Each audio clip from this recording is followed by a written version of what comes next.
I know we're kind of like a little ragtag team coming together to see what the heck, influence we might be able to have in terms of moving the needle forward and, for outcomes, positive and successful outcomes for our students and youth who are deaf, blind, deaf. I'm not even sure. Someone asked me, Lori, I think it might have been you, like, what do we call this team? And I'm like, I don't know. We kind of came together, and just wanted to have some conversations about what we could do better and differently within a state to really affect some change. And what are some things kind of that we can learn from each other. And then as we're learning from you all in Illinois, being able to kind of look at, okay, now, what could that look like in another state and another state? And as we grow, and I think that was part of the reason that I wanted to mention the Capacity Building Institute, Michael, and really some of the cool things that the youth are doing because and the blindness COP, whether it is the complex support needs or the blindness community of practice. I just feel like you all need to get your voice out there in so many more areas. We need such a stronger presence with you all that are serving these populations. And I think the more we get out there, the more we expand our reach, the more voice you're going to have. And I know every time I meet with you all, I'm learning so much more that I had no idea. This is a new population for me to really kind of dive into. I do not have the expertise that all of you all have in serving this population, but I know we need it. And I know how powerful and important this is. And Michael say all the time, it's not just about deaf blindness, Brenda. It's about so much more than that. And so I think that is really, really important. And how it looks in every state is very different, right? The players, the entities, the folks that are involved are very different. But by golly, we have students and youth in every state that need us to figure it out, right? So thank you all for sort of you're kind of a pilot, I think, for us. You're a pilot in what the heck we call us. You're a pilot in how we want to move forward. And so again, I appreciate, I know you are slammed with so many other things. So I appreciate, and I get a little bit emotional because I really appreciate you all coming together. This is not something that's necessarily in your playbook. You guys are here every dang month that we're meeting, and I'm really impressed, and I thank you all for being here and for moving forward. So with that, Mike, I don't know if there's anything else you want to mention, but I think we've got some exciting maybe opportunities to share some data a little bit today. So I definitely want to do that within this hour that we have. Yeah, and this is Mike. No, I think Brendan, I think you covered it. I'm excited because separate conversations with Michelle, some really cool emails going back and forth. So I'm just looking forward to hearing a lot more about Illinois to get a much better picture of where the kids are and what that looks like. Yeah, so this is Brenda again. Thank you very much, Mike. So with that, I don't want to delay this conversation about some of our data too much longer. And I'm not sure, Lori, you sent some great information, and Michelle, you did too. Do either one of you want to start first, or do you want either one of you want to kind of start with sharing information? How do you volunteer? This is Lori. I was going to say maybe since mine's a little more general, it would be better to go first. That's just my thought, Michelle. I don't know what you think, and then you could dive in a little deeper into more specific stuff. What do you think? This is Michelle. That's fine with me. Okay. This is Brenda. Thank you very much. So Lori, do you want to share your screen, or would you like for me to, because I have your slides up? I can either one. That would be great if you could share your screen. Sure, I will do that. Happy to do that. Okay, those of you all that are able, are you able to see the screen?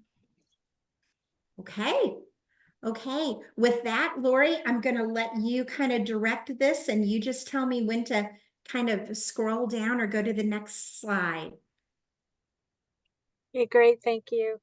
I do not have access to data myself, so we have to go through our data and analytics department and submit a request. And so kudos to them. I want to give them credit. They're the ones who did the work as far as compiling data.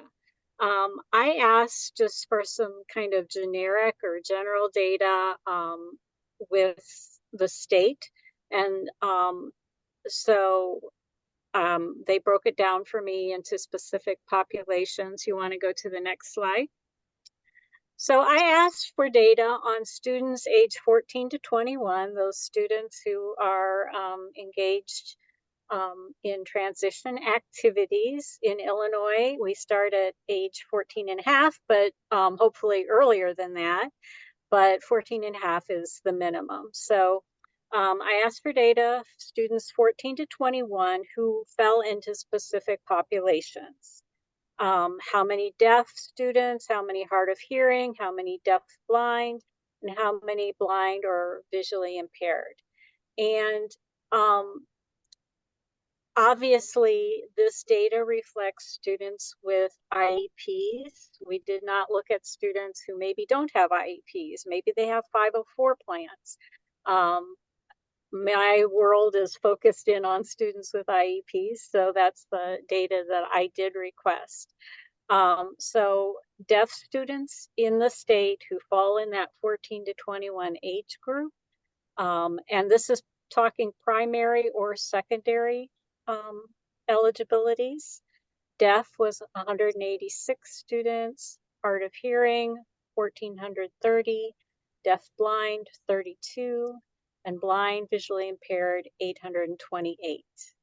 Obviously, this isn't just an Illinois thing, but across the country, you know, sometimes when it comes to some of these sensory eligibilities, they end up being secondary or tertiary, etc. So what ends up getting counted sometimes is not reflective of the whole picture.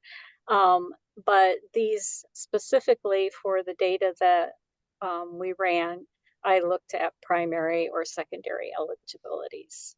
So next slide. I also asked for data on how many programs in Illinois specifically serve these populations. So again, this isn't going to reflect everybody because there are students who maybe spend most of their time in gen ed. Maybe there's just, you know, getting some consultative services, that sort of thing. But these are specifically programs in that serve students who are of transition age. There were some elementary schools on the list, but the reason for that, I believe, is because of the fact that we have schools that serve up to 8th grade sometimes. In fact, a lot of rural districts, that's the case. So there may be 14-year-old, 15-year-old students who are in 8th grade. But this list, 697, refers to programs in schools that are middle or high school aged students, transition programs, lab schools, and state-run programs, for instance, like Philip Rock.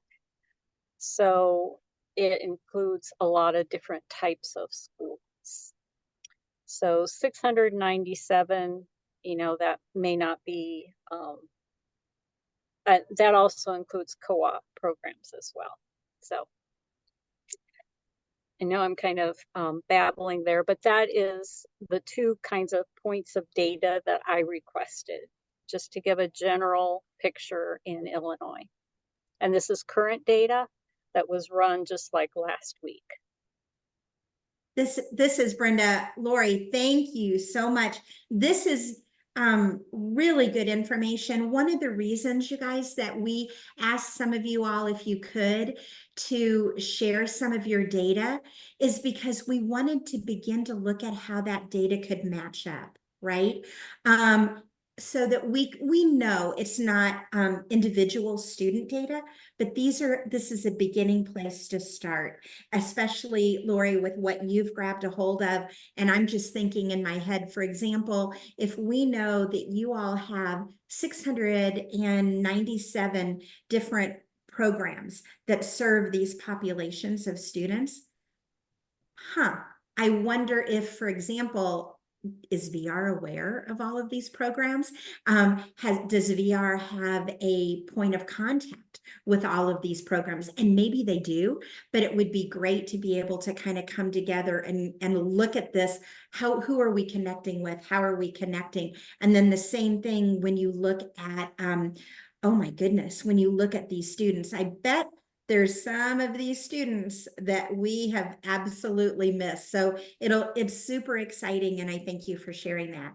Dawn, go ahead. Yeah, please go ahead.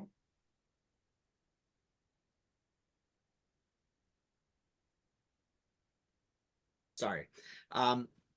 Lori, I'm curious, in regards to primary or secondary eligibilities, how many of these students might have listed deaf or blind and visually impaired for primary, and then secondary, the other deaf or visual impairment? Is there a, or is that included in the deaf blind count of 32 students? And then just one quick comment. Very often when a student is listed as multiple sensory impaired, that doesn't always capture that the student might have an additional, both a vision and a hearing loss. Mhm.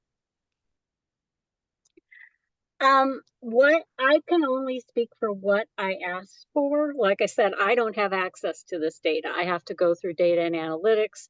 I requested primary and secondary disabilities of any of these categories. So deaf, hard of hearing, deaf, blind, blind visual impairment. And I realized that we've had conversations before about the difficulty, not knowing what IEP teams are thinking, when they come up with an eligibility, are they cognizant of the deaf blind and what that means versus saying that a student is, primary this, secondary that. So I don't have the breakdown of that. I would have to be able to dig into this or have the data team dig a little deeper to find out those numbers. And I know in the chat, Christina had a question about duplication, and that's another thing. I can't really speak for that. I mean, I would think that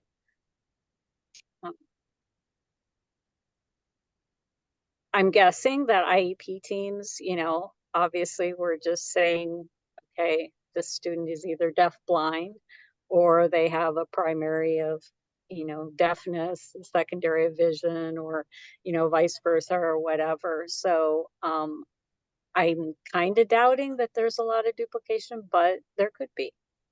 Yeah. So, and this is, like I said, it's just a snapshot. This was run last week, so this is like right now. And I think it would be interesting to know too, because there is some ambiguity or question regarding the eligibilities and what IEP teams are actually doing. There may be a student who last time they were evaluated, they said this for an eligibility, and then they changed later. So that's a possibility as well. This is Brenda. Thank you, Lori. I think, like we all know, you can take a set of data and, analyze it a lot, right? There's so many different pieces to that. So I think this is just a beginning of starting to kind of take a look at where you all are in Illinois and what this could potentially mean. And like you said, Lori, this is just individuals on an IEP that are 14 to 21, and I'm sure, I have no doubt that there are individuals that are on 504 plans, or maybe not even on a 504 or an IEP, that may be hard of hearing, or have some type of visual impairment or hearing impairment. I'm confident of that, and you're exactly right, John. I think we all know it may be that there may be a primary of autism, a secondary of, LD, and then third or fourth all the way down the row is a vision or a hearing impairment. That absolutely, that can be something that's very important too. It's just how that individual person categorized it in the system, right? And what they felt at the time was the bigger impact, right? So really good conversations. And I think, Michael, Lori, go ahead, and I can't see the chat, so please let me know what else is happening in the chat. I was just going to say that we could certainly look more deeply at this. This was a huge deal to be able to get this data this quickly, this turnaround. So this is, pretty cursory look, but if we feel in the need in the future for a little deeper dive into the data, I have to just know, like, hopefully at least 2 weeks in advance. That's kind of minimal, but that's something that might be possible. Thank you. And we've got people, John and Yeah. But Yeah. John, if I just 1 second, I want to go into the chat box and clear the chat box out, and then we'll circle back to you. So Christina had just asked the question around whether the count might have been redundancy. Then she kind of clarified that I was talking to a group of teachers. I was asked about programs for a kid who was born with some hearing loss, and he started to lose his vision when he was 14. So kind of wondering how an IEP would be done as far as identifying the kid's disability. IPE would be done as far as identifying the kid's disability. Yeah, I think a lot of times the discussion is just around, at this particular time, what is the most pressing area of need that needs to be focused on. And a lot of times that ends up being primary, or more, what is the more global consideration? If a student is starting to lose their vision or their hearing or something, and those needs have not been addressed previously, that might bump it up to the top of the list, so to speak, as far as, more goals, more accommodations, and, more services or whatever.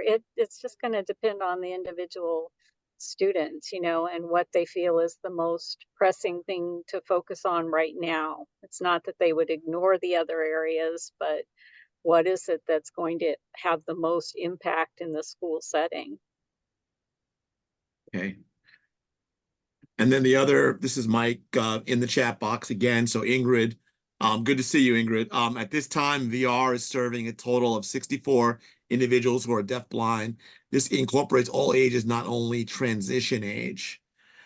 And then the very last comment, Michelle, when she talk about her data, she'll be able to address some of those questions or create new ones. So John was up, he had his hand up. And then I saw McKenna after that. Just a quick follow-up, and I have a feeling that Michelle is going to address this with her data, and that is with primary and secondary. Very often, even just having hearing and vision loss in both categories or even multisensory, the individual, the student, deaf blindness, that does get buried, and often it comes down to if Lori, you make a very good point about, addressing, what seems to be the more prevailing issue.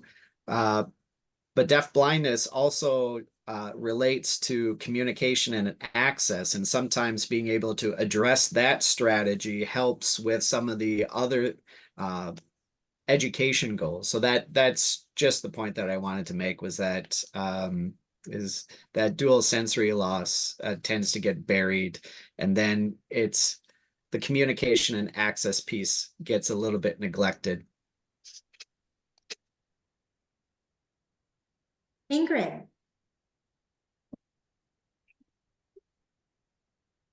Oh, you're on mute. Yes. Yeah. I'm sorry. You're Okay, good. how's that? You're all good. Okay, All right. it's good to see everybody. I do want to say that number that I gave you, the 64 people, that is those individuals who were classified as deafblind at the time of certification for eligibility. And as we've talked about it, we all know that as a case progresses through the VR process, we become aware that somebody may have an additional sensory loss. So that's not an accurate representation of how many people we serve that have dual vision and hearing loss. It's just at that time of certification, the individual said, yeah, I have both vision and hearing loss. So we are serving far more people than that, but we can't go back and revise our certification primary disability. We could just go forward. Thank you, Ingrid. This is Brenda, and I appreciate you mentioning that. And I think Eric had said, gosh, a couple of meetings ago also, that one of the difficulties with regard to VR data is also knowing exactly, John, what you and Lori have been talking about here has been the fact that it also, when you're looking at deafness, when you're looking at blindness, vision or hearing impairments, all those things, those could get buried down below a primary of IDD, or, just any other type of disability that maybe, that VR counselor, in talking with the student and their families, felt rose to that occasion, had a higher impact or a more substantial impediment on employment from the VR perspective. So we know, and Eric said, we know that even more than what we have in our system, that is rising to the top, we need to kind of dive into that, because it might not even be listed on the eligibility certification, to be honest. It might not even be there. So being able to, at some point, like I said, this is such a great, and Mike, thank you so much for mentioning, let's take a look at some data. I think this is a great conversation, but this is just a beginning of starting to uncover some of our data. And I can't wait to see kind of how to be able to start to drill this down then even more. So thank you for sharing that information, Ingrid, for sure, about VR. McKenna? Yeah, go ahead, McKenna. Sorry. We're all watching chats and things. It's all cool. No, all good, all good. Hello, everyone. It's great to see y'all. I just wanted to follow up with some examples of how true that is. Most of my clients on my caseload right now, I would not say actually any of them have a tertiary. The first reason is labeled deafblindness on their IEP. It's always, I see like autism typically first, autism spectrum, cognitive issue, disabilities, and then it's separate for hearing loss or vision loss. I've never seen it both, or I've only seen it in like that third column as deafblindness.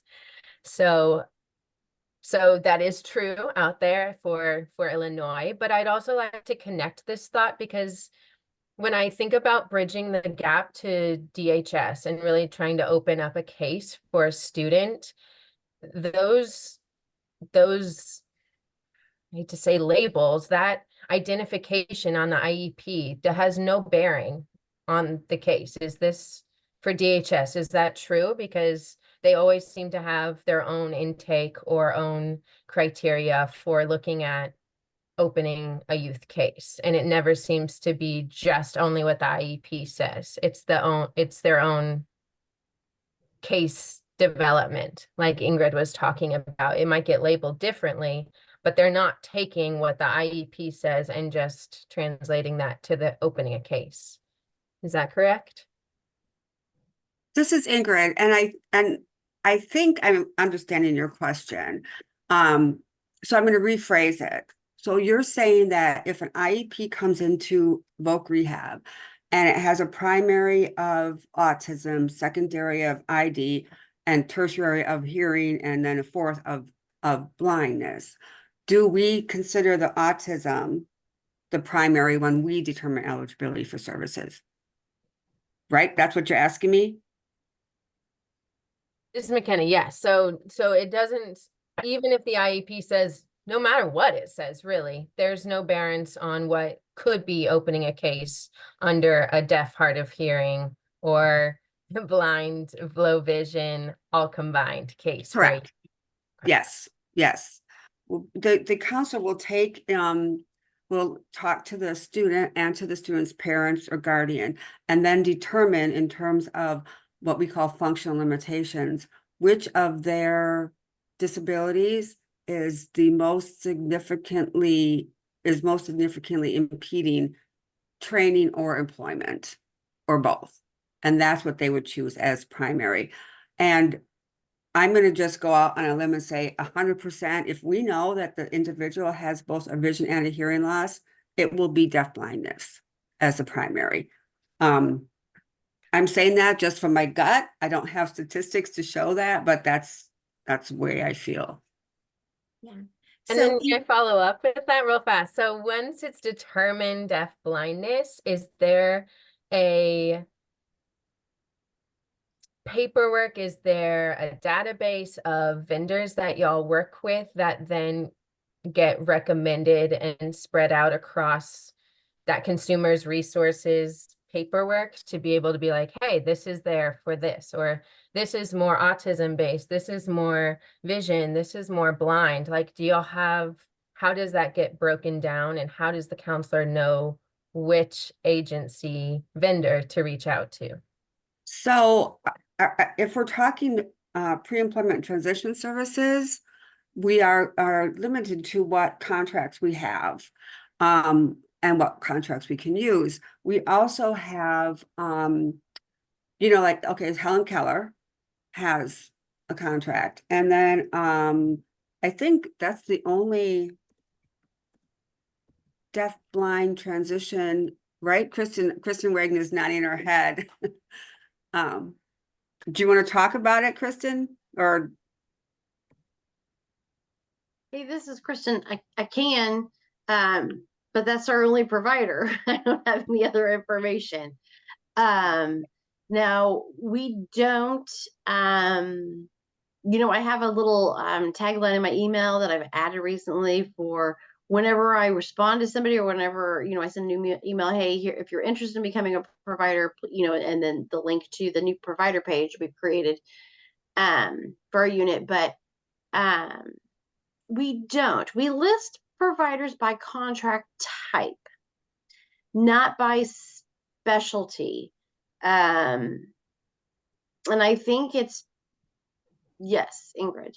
so I'm just going to jump in. We do have contracts that do serve like deaf people or blind people. And then based on the individual's communication preference, how they kind of feel their disability lies, because some people who have both vision and hearing will say, well, I'm deaf, but I can't see very well. So they will like connect more strongly to an organization or an agency that serves deaf people. And so we do take that into consideration as, informed choice. If the person feels they're more connected to the blind community, we can work with the blind community resources and then help educate the providers on how to serve people who have, a hearing loss as well. So this is Brenda, and I love this conversation. So this is a conversation where we want to go, right? But I also want to be really respectful of just collecting this data. So I want Michelle to have an opportunity to share the data that they have collected as well. And then this is where we want these conversations to go, right? So I appreciate that. Also, I wanted to take a couple seconds. I believe maybe Lori, did you invite some other folks to be with us today? And we just jumped right in, and I'm so sorry, I'm not sure Benro, or I'm not sure if I'm even pronouncing your name correctly, but I think you may be new to this group. Heather, I think you've been on here maybe one other time before, but I do want to acknowledge we just jumped right in and started talking about the data. So did anybody want to say hi and introduce themselves real quick, and then we get right into Michelle? Anybody? Can you hear me? Yes. Yeah, Heather. you're good. My name's Heather. I work for Bureau of Customer and Community Blind Services in Springfield area. We cover Springfield, Jacksonville, and Decatur. Excuse me, I'm a little bit sick today. But we work with the Illinois School for the Visually Impaired in Jacksonville. And this is my second meeting, so I'm just trying to take it all in. Thank you. Thank you, Heather. I wanted to acknowledge you were here, and I'm not sure, Benro, and I'm not sure if I'm pronouncing your name correctly. I apologize. And it looks like you have a question too. So Yes, or a comment for sure. comment, yeah.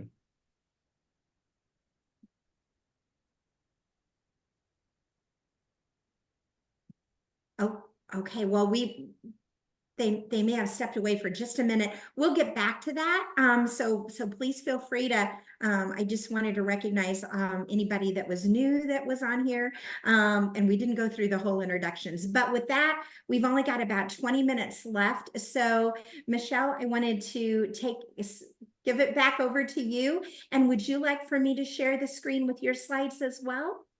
This is Michelle. That would be great, Brenda. Thank you. Okay, will do. Absolutely. Okay, hang on just a second here.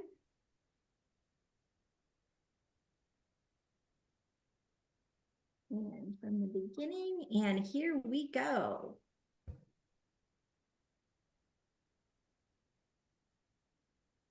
All right, this is Michelle, and this is just some quick information about our project. We are awarded this grant under the Illinois State Board of Education, but it's administered by the Philip Rock School, which houses our central office. And we define deafblindness as any combined hearing and vision loss that significantly limits a child's ability to get information from the people and the objects around them. And right now, we're serving people from birth until age 22, or when they're not yet graduated from high school. We go all the way through age 22 because youth are eligible for our services until the point they leave the school system. And there's a new law saying that children stay in school until the end of they can stay in school when they're 22 until the end of that school year. So that's why we go through that. Could you go to the next slide, please? So just one of our important services is to keep data on a national child count. And that child count has very specific points of data that we collect. And the data is used in a bunch of national priorities.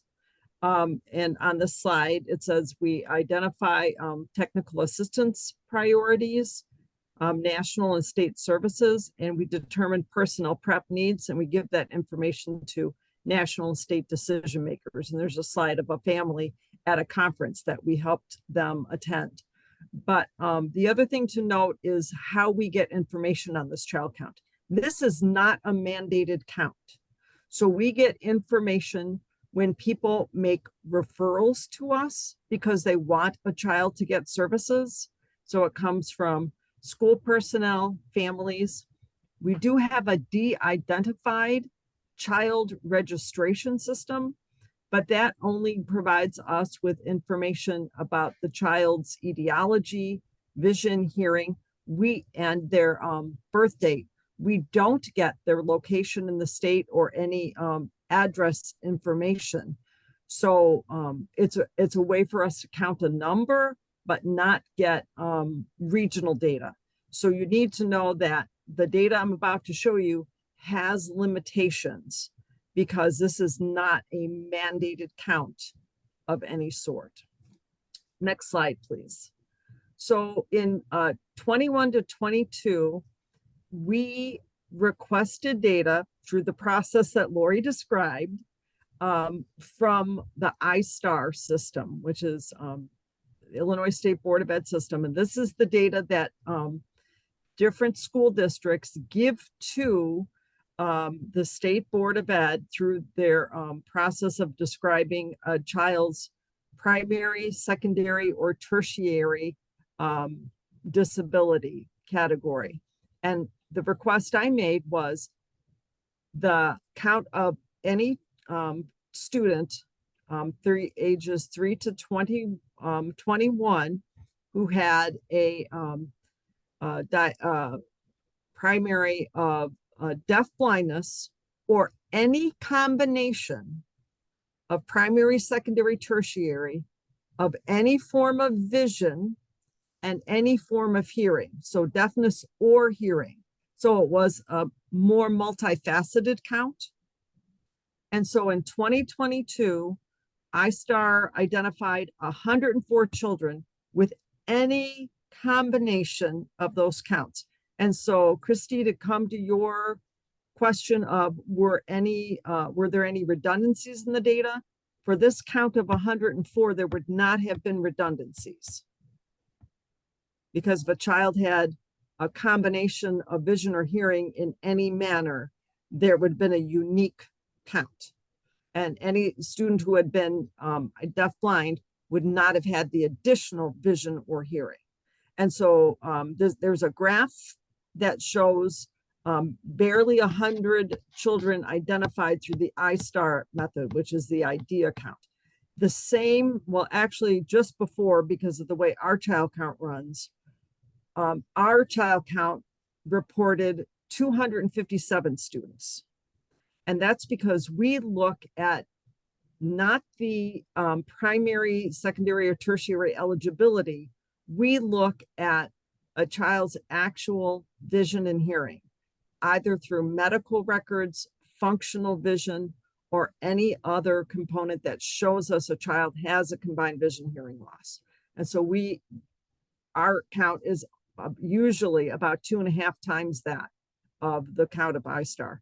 And the count that you see, the 257, is excluding our students in the birth through age 2 section. There's additional students because we count those as well. Could you advance the slide, please?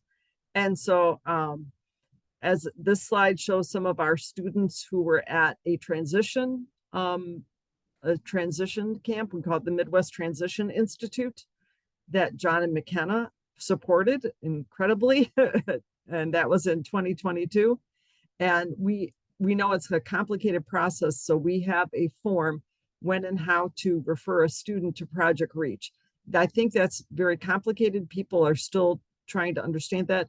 Our previous name was Project Reach, and so the form has been updated, but we always try to stress that eligibility for our services and for our count is not tied to the IEP disability category. It's tied to actually having a combined vision hearing loss. So if you could advance, please, Brenda. Oh, can you go back one? I think we jumped ahead a smidge. So as I mentioned, deaf blindness is rarely the primary disability. And this slide shows a count of some of the primary disabilities that we count. So in our most recent data poll, which we did for the upcoming child count, which would have been for 2023, we had 47 students whose primary was multiple disabilities, 25 who had intellectual disabilities, 23 who had other health impairments, 17 who had hearing impairment, which included the category of deafness, 12 who had the category of deaf blindness, and 7 who had the category of visual impairment. And if you'll notice, we had 12 who had the category of deaf blindness. Not all the students who have the category of deaf blindness in the data from ISBE have been reported to us. And I think that shows one of the issues with our data collection system is that having people report to us continues to be a process that requires us to continually remind people that this is a system, that we need their support and help in getting the data and finding ways to support the cooperation in that transmission of data. So the next slide, transitioning students on our count. Our largest age group right now is those who are 19 years old, and we have 26 students in that category. We have 14 students who are age 14 years old. We have 15 of those students. And then, but the majority of our students are on the older end. We have 20 years old, we have 19 of those students, 21 years old, we have 13 of those students, and 22 years old, we have 18 students. Our population is aging, and then we did have a dip in reporting during the pandemic. So we do know that we are have fewer students than we did with the data I showed you before, the this from 21. Could you all right, and then the map of County Benroe, I think you wanted this, you wanted to know the regions. Obviously our biggest region is Cook County. I think that's not to be surprising to anyone. We have 53 students who are reported in Cook County, which is the county that hosts Chicago. And then around and that's the area on the map in the upper right-hand corner that has 53 students. And then surrounding that area, we have Lake and McHenry counties, which have a number of students. We have it's Kane County in the Orange County that has 17. DuPage County has 12 students. Will County is the light blue county underneath Cook County with 6 students. And then we have, you know, 1-2 students scattered throughout the majority of the state, and then other population high counties. Up at the top center, you see an area with 4 students that would represent Rockford, another metropolitan area. Towards the center of the state, there's a dark blue color with 3 students that represents Peoria. And then we have a dark brown area. I believe that represents the Springfield area, or no, I'm wrong. That's Morgan County, and that represents Jacksonville. So, and Jacksonville is where our 2 state schools, one for the visually impaired, one for deaf, hard of hearing, are housed. So that's how it's represented by counties. And then the next slide is a numerical listing of all the counties from state. Christina asks, are you counting persons living just outside Illinois?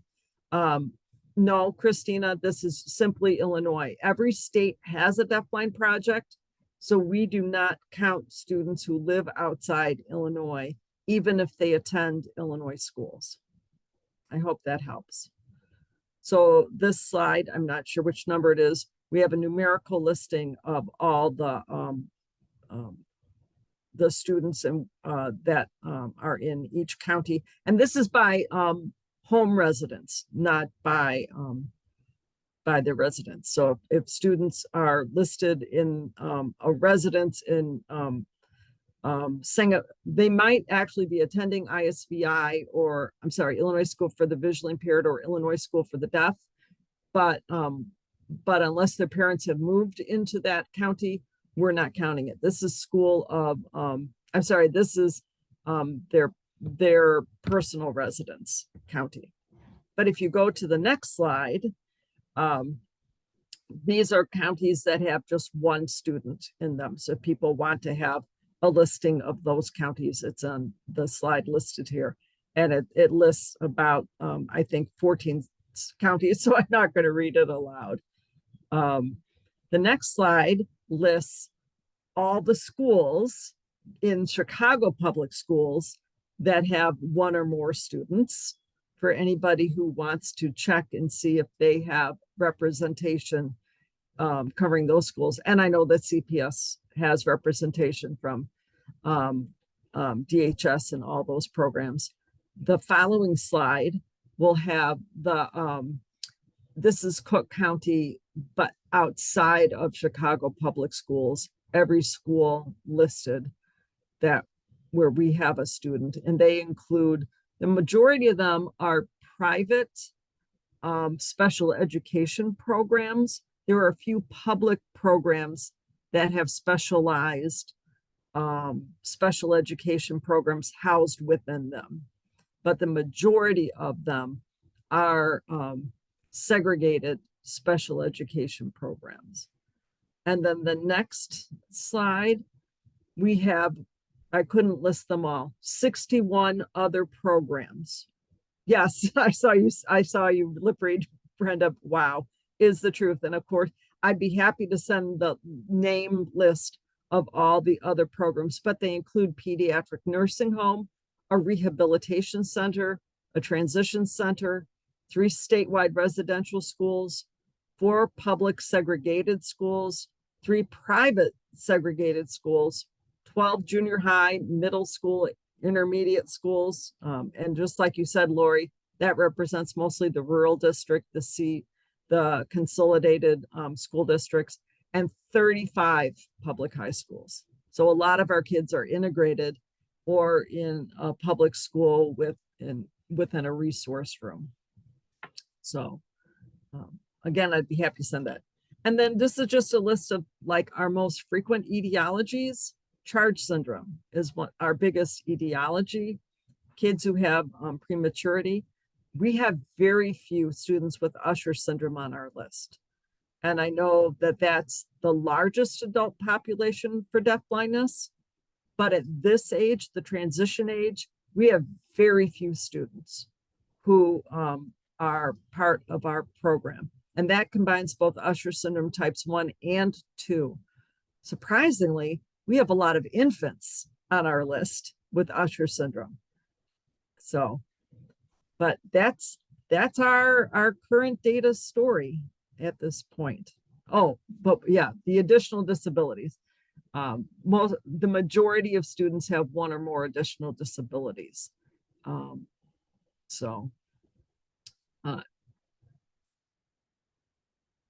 lot of data. Wow, this is Brenda. Absolutely. Michelle, thank you so much for taking the time, you and Lori both, to gather this information, put this information together and share it with us today.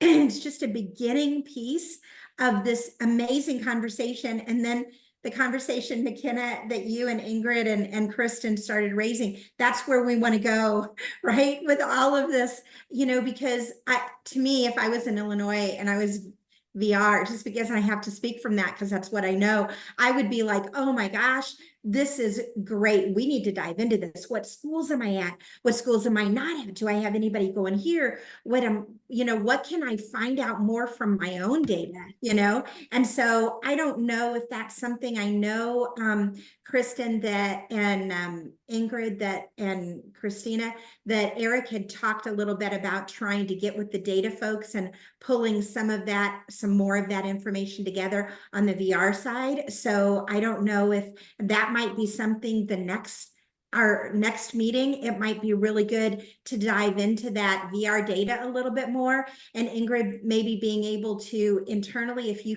could talk to your data folks and see if they could take a look at those 64 and see how many of those fall within the age range of 14, to 21, or 14 up to 22. And then just kind of diving in, a little bit more with anything else you have. And you probably can look at it a little bit regionally across the state of Illinois too. You could kind of probably do that with all the time that you have. I don't know, but if you have a moment to do that, it would be fantastic. with that, I think maybe we only have, Michael, how many more minutes do we have? You want to, 4, 3? Yeah, about 3 more minutes till the top of the hour. So 3 more minutes. There's a couple more things in chat, and I think I don't know if we can get to those real quick. If there was anything else, Michelle. Oh, Michelle, you answered that. Thank you. Thank you. Thank you. Thank you.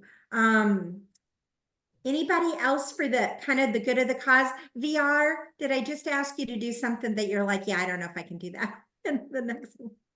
Okay. Get a thumbs up from our part-time Ingrid person. Yeah, we will do our best to gather that data. We have what's the time period?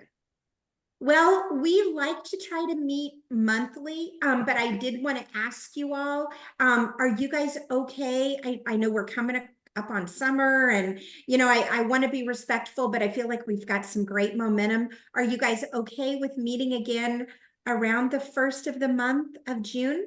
Is that okay, or mid-month? Okay. I won't have that information by the first week in June. Oh, no. Well, I don't know that we'll meet the first week, but we Oh. can, Michael usually sends a doodle out to you all to kind of see what kind of, we look at our schedules, and then we kind of see what's maybe the best, Okay. best meeting time for everybody. So I'm not sure exactly in July, or I mean in June, when that's going to be. Do you mind if, is the doodle poll a pretty good way to do it, you guys, or is that pretty good? Okay, so Ingrid, we'll see when we land on that time. I would imagine it's going to be maybe around the 2nd or the 3rd week, maybe the middle of June. If that works out for you, just send us an email once we've got that date, hun. If that works out for you all, and if not, that's okay too, because we've got plenty of conversation around just the data we have here that's been presented from ISB and from the Deafblind Project that we can have a great conversation on and pick you up in July too as well. So no problem. Anything else anybody wanted to say before we roll out of here? Okay, thank you. Thank you so much. Thank you for continuing to come. And I can't wait to see how we move forward.